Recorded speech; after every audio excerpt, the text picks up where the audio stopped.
Okay, so there are a few more pieces of the musical building blocks, I feel like, before we can really intelligibly discuss aspects of music and our perception of music and how we're hearing music. What we did in the last section was the very basic pieces, the elements of sound, and I'm actually going to continue that very briefly and then repeat it some in the periodic motion, but get more detailed. So we're going to finish up with the elements of sound. I'm going to discuss the ear and then periodic motion and just the very beginnings then of discovering music within that sound. So far we've talked about amplitude, giving us the perception of loudness, frequency, giving us the perception of pitch, and then very briefly, just to say it, the purity or mix of the waveform, giving us the perception of timbre. And I really want to stress here again, it's not necessarily purity, because it's in a sense purity, but those pure sine waves are electronic sounds. They're very unnatural kinds of sounds and not typically what we are hearing in the world and what we're hearing in our instruments and in our voices. What we hear in instruments and our voices are mixes of various waveforms, of various sine waves, and that's going to give us our perception of timbre, or timbre, some people call it, or what's referred to as the quality of sound. So when we have a sound that is the same pitch and the same loudness on different instruments, they're still going to sound different. That's the timbre of the instrument. So most sounds are complex. This wave form, and this is another one from Goldstein, is from a middle C on a piano, and you can see that there are certain wrinkles in the waveform. You can also see, if you imagine that sine wave, the biggest kind of sine wave going through that perfect sine wave, that there's a repetition, just like we saw for the pure sine wave form, but now there are wrinkles, which are other partials or sine waves in there. And if we played the same note on a violin, the same loudness, it would have a similarity to this in the timing of the larger form, because it's still a middle C, but those wrinkles on the waveform would be different. We would have different partials, as I'm going to continue to call them. That's going to correspond to our difference in timbre between the violin and the piano. So when I talk about periodic motion, I'm going to get more specifically into Fourier analysis, which is putting together some of these sine waves. And so what that author, Goldstein, was showing us here, and again, I feel like this background is really necessary for moving forward, is a 200 hertz tone. The perfect sine wave is in B. What you see in A is clearly a complex tone, right? Which is what the other Dr. Scott Laird was talking about in his video.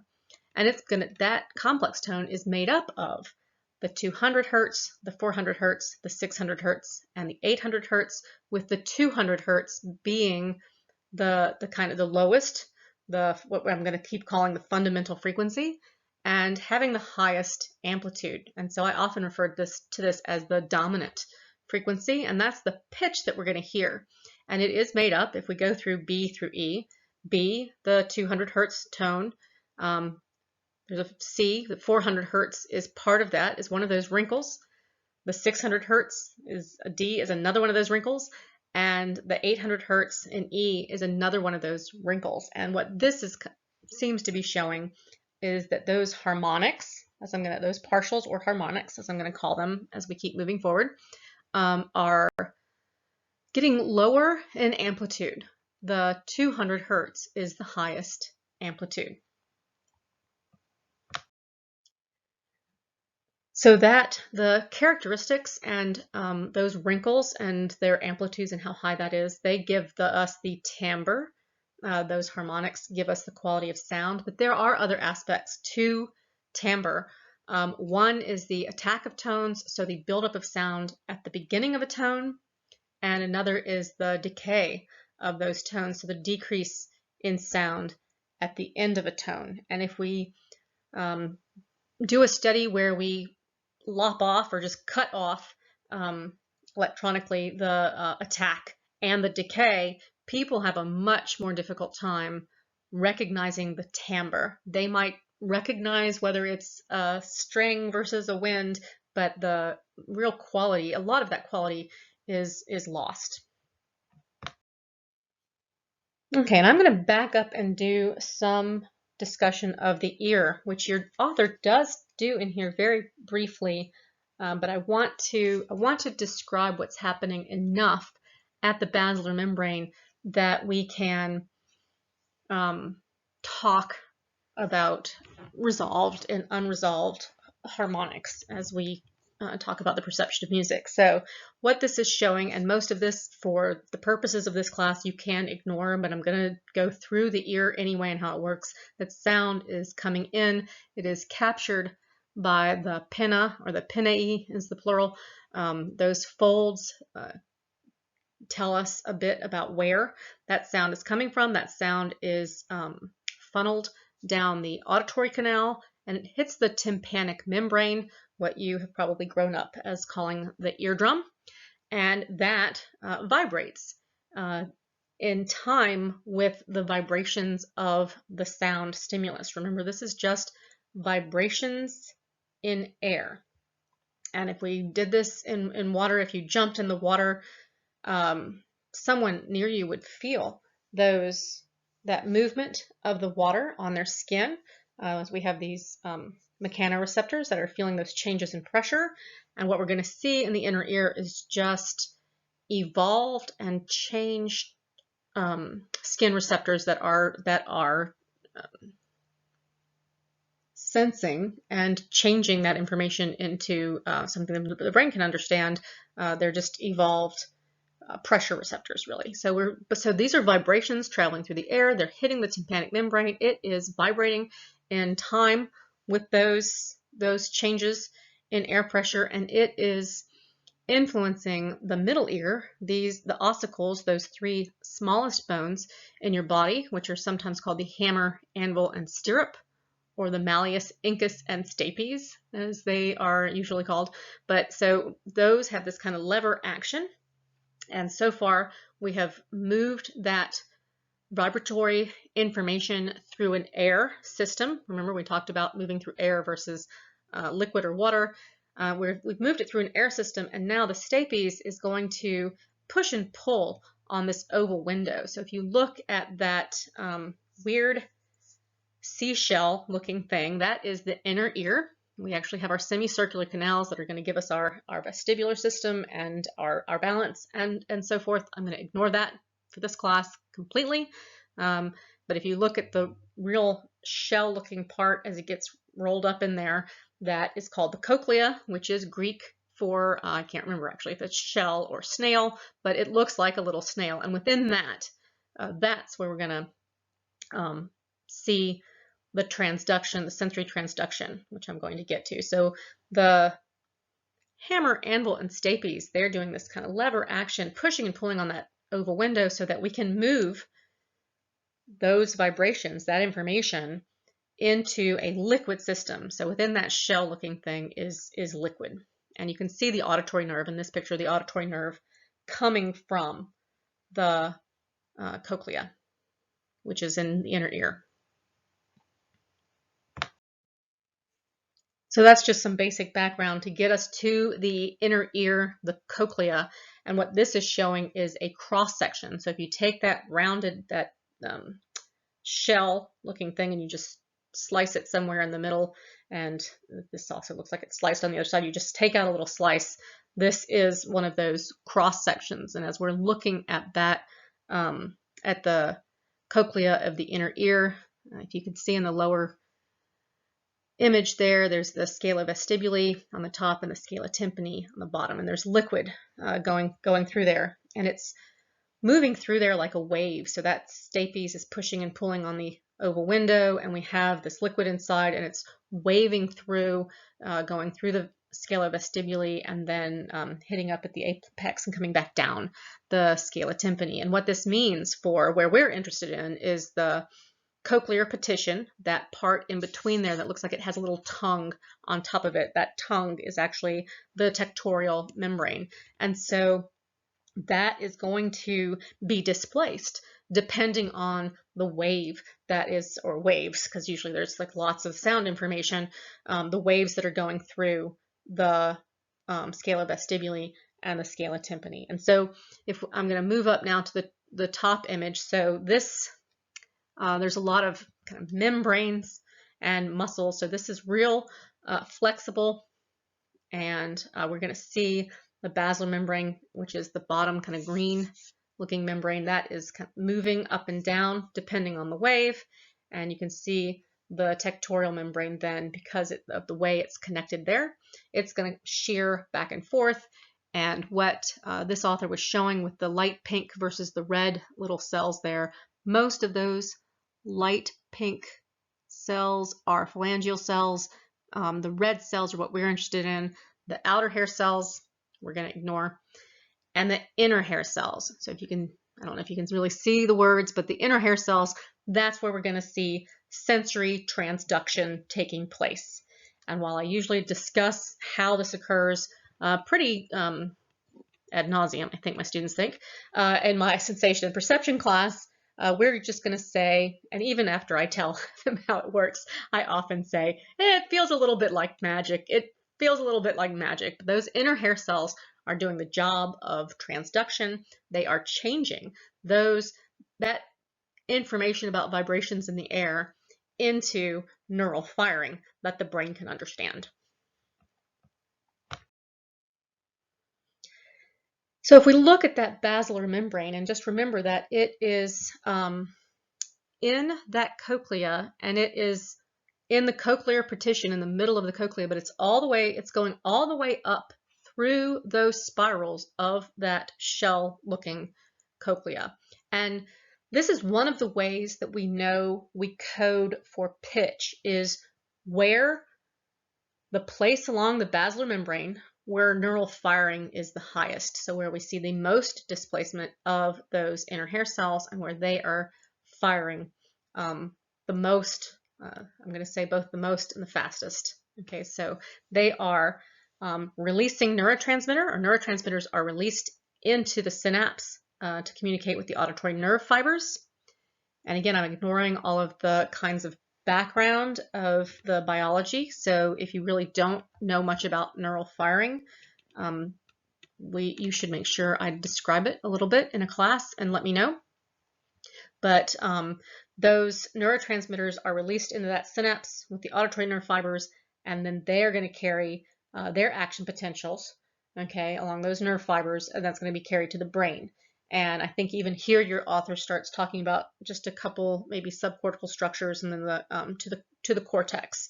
But we will get more into what's happening specifically in the brain in some later classes. So now I'm going to repeat what I've said in the next couple of slides, but with, I think, images that are helpful in understanding a little bit of how this is happening. So remember in the previous image, the one with the basilar membrane, that we saw a little cross-section, and this is showing not really the basilar membrane, but in a way, that line from base to apex, we're going to say that that's the basilar membrane. We're going to super simplify it and say that's the basilar membrane. And if we're talking about this place theory and how we code for pitch, and this idea that there's a wave of the liquid going through the scala vestibuli and the scala tympani, and that is causing displacement of the basilar membrane. Becasey, Jorg von Becasey, came up with this traveling wave theory of how the basilar membrane is coding for pitch. And it is a place theory in that it is the place along the basilar membrane that shows the maximum displacement, and so where those inner hair cells are firing the most. This is often talked about as a tonotopic organization. So the organization is based on tone or frequency. And I usually do some drawing here in my classes. We'll see how that works out with my slides here, where the base, if you look at the way that shell is, the base appears wider, and then we get more and more narrow as we move towards the apex. But what's happening with the basilar membrane is it is doing the opposite. It is most narrow and tight at the base, and it is continuing to get more and more wide and more loose as we move up towards the apex. So it's kind of moving in the opposite direction of what the cochlea looks like would be happening. We see this wave of stimulation, the peak, which Goldstein shows here with the P, where we see the maximal displacement, but also the envelope. So this is showing 1, 2, and 3 are showing 3 different points in time. And some of the ways they sometimes describe this wave is like an ocean wave, or like if you snap a rope. So this kind of wave, and that's going to happen right through time. And that peak is going to be at a certain point in time, but there's displacement all along the way at different points in time. I work a lot from images because they help me picture things in my head, but I also think these images are very helpful, so I'm going to repeat a little bit of that with these images. So this is showing the envelopes for of vibration for stimuli between 25 hertz and 1600 hertz. And remember, so your author has this slightly different from something like 40 hertz to I can't remember what he says, 16,000. Usually I hear what we can hear as human beings typically is from 20 hertz to 20,000 hertz. These envelopes are showing from 25 hertz to 1,600 hertz. And what you can see is those lower frequencies, so 25 hertz, we're going to see the maximal displacement is happening up towards the apex. The wave is longer and it's reaching farther. And if we compare that, so I'm going to ignore some of those in between, you can see that we get more and more similar to the 1600 hertz. I'm going to move down to the 1600 hertz example. What's going to happen there is we're going to move towards the base where we see the maximal displacement. And as we move farther up towards the apex, there's actually no displacement at all. So those lower frequencies are displacing overall more of the basilar membrane, and the peak of displacement is certainly up towards the apex. 1600 hertz is still pretty low in our range of hearing, and you can see that we are influencing closer to the base. Remember, we get up to 20,000 hertz, so that's going to get us closer and closer and closer to the base.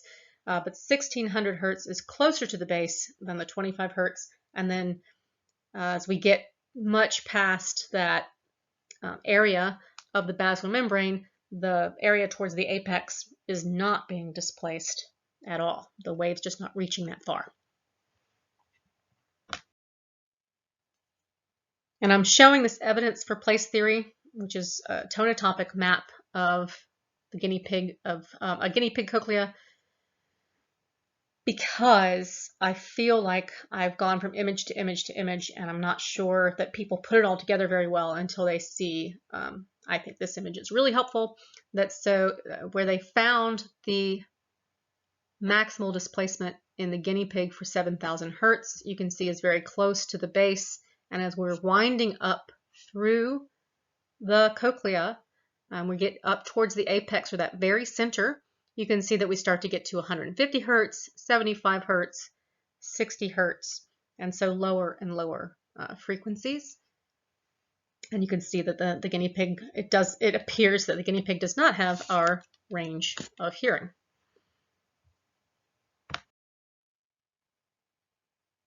Now, for the purposes of perception of music and what we're going to talk about, place theory is in harmonics and resolved harmonics. When we start talking about all of that, place theory is really the only theory that you need to know.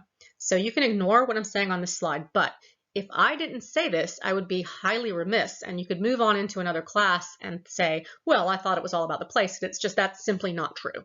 So if we look at how we're coding for frequency or how we're coding for pitch at the level of the basilar membrane in the cochlea, It depends on which fibers are firing. So that's the place theory. And that's true for the entire range of hearing. And we've just seen some envelopes and discussed that quite a bit. It also, though, depends on the timing of the nerve impulses. This is often called temporal coding, as it's happening in time. I'm going to use that word temporal for meaning time a lot. So the timing of the neural impulses.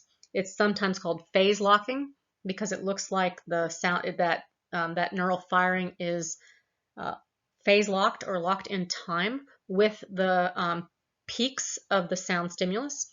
And this is occurring up to 4,000 hertz from what we understand and can tell in the research at this time. And just so I put this into a little bit of context, because again, this is going to be really ignored by most of our music people, just because it's not that important for understanding a lot about perception of music. They don't really discuss it that much, but they might in some paper that you read. So if you look at 4,000 hertz and where that temporal coding or phase locking is helping us to code for pitch and understand pitch, that is very close to the highest note on a piano. And if you know kind of the 88 keys on a piano, I'm not going to remember my lowest one, is 27.5 hertz, something like that. The highest one is 4,186 hertz. And if you go and tinkle the top 2 or 3 keys of the piano, you might notice that real noticeable change in pitch that occurs when we're going do, re, mi, fa, sol, la, ti, do on the piano, on the center part of the piano. Those changes in pitch are real obvious, and as you get up towards those really high notes, right around 4,000 hertz, you can hear that there's a change, but it's not as easy to tell which direction it goes. So we're really losing some aspect of pitch. We know that it's a high-pitched sound, but it's difficult to tell, unless there's a really large change, what direction that pitch change is occurring. So the temporal coding is really helping us a great deal with the perception of music. And those are the frequencies that we tend to stay in. And again, this all originates, just so we keep this in mind, in the inner hair cells that are doing the transduction, the sensory transduction, changing that sound stimulus into neural energy that the brain can understand. We're going to release neurotransmitters to those auditory nerve fibers, and the auditory nerve is going to take that information to the brain. All right, I'm going to discuss periodic motion very briefly at this point, and I can tell by my time that I'm not going to finish the discovery of music within sound, and I'm going to put that on the next lecture. We've actually started talking about periodic motion already as I was talking about timbre, but I want to move through the textbook and use and highlight the terminology that your author is using and highlighting.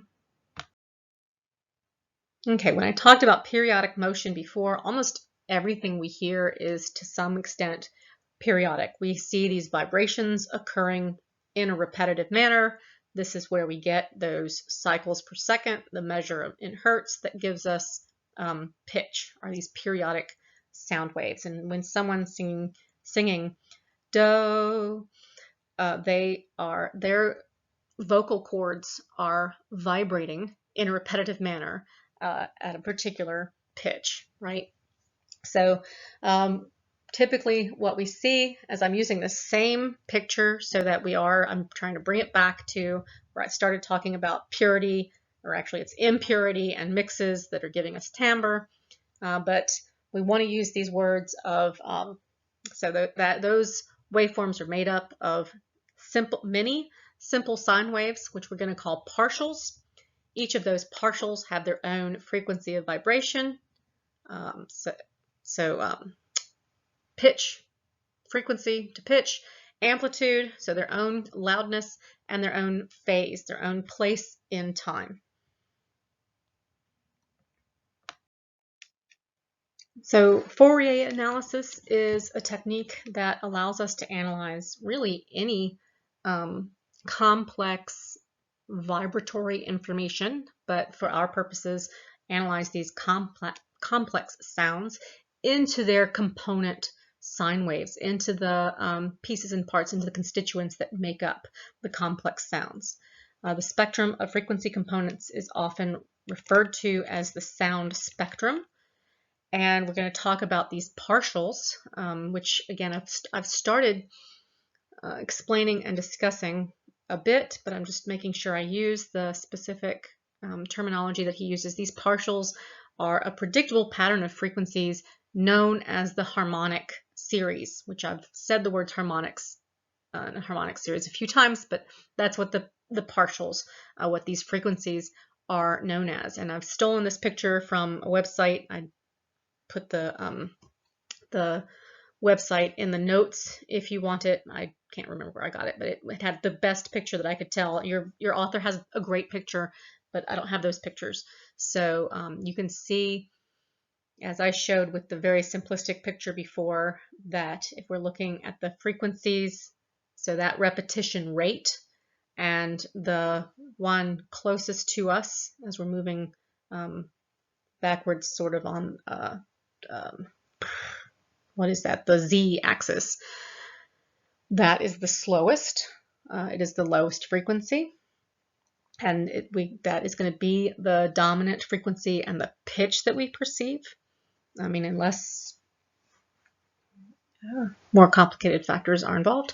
And then we see most likely a doubling of that.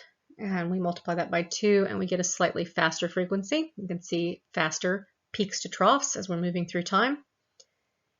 And then as we move back, we get another partial or harmonic that is even faster, right? Those peaks to troughs moving through time from the left to the right-ish are occurring more quickly through time. And so if we put all those together, we get our harmonic series, and the quality of the complex tone, but breaking that up into those separate frequencies, that is Fourier analysis. So just putting it all together, the partials of any periodic waveform, so repetitive waveform, is the harmonic series. It's also known as harmonics, and those words just all get used very interchangeably along with overtones. So I'm using overtones in the next one, but overtones are often also called harmonics. And what I was trying to explain with the previous slide, and again on an earlier slide, but I'm going to do with the numbers here. So the first one will be the fundamental frequency will be N basically, and then the next one will be 2N and then 3N. So we're multiplying 3 times. If I have 110 is my fundamental frequency, it'll have some harmonics or partials of lower amplitude, usually at 110, 220, 330, 440, 550, as we get up to 4N, 5N, and so on.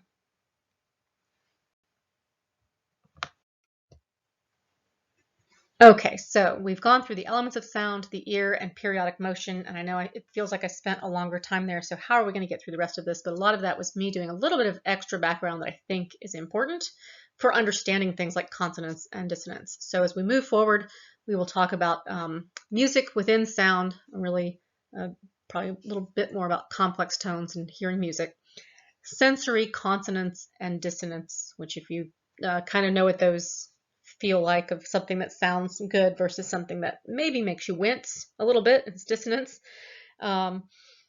Tuning systems, sensitivity to pitch, and then models of pitch perception.